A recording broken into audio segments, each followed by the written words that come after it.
Ministri e Shëndetësisë dhe Mirëqenies Sociale Evis Sala, gjatë samitit 2 ditor Inteligjenca Artificiale në Shëndetësi organizuar në Londër nga The Economist, tha se shëndetësia globale po hyn në një fazë të re, ku teknologjitë e avancuara do të lejojnë kalimin nga diagnostika tradicionale në një nivel të ri.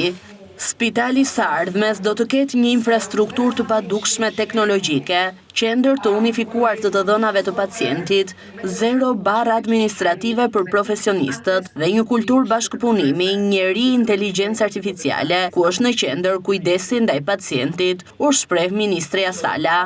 Në panelin dedikuar integrimit të inteligjencës artificiale në praktikën klinike, krah emrave të njohur ndërkombëtar, ministrja Sala ndau shembuj konkret të përdorimit të inteligjencës artificiale për të ulur lodhjen e klinicistëve dhe ngarkesën administrative në radiologji, përfshirë automatizimin e detyrave të përsëritura, optimizimin e planifikimeve, gjenerimin automatik të raporteve dhe përpunimin e gjuhës natyrore për dokumentacionin mjekësor.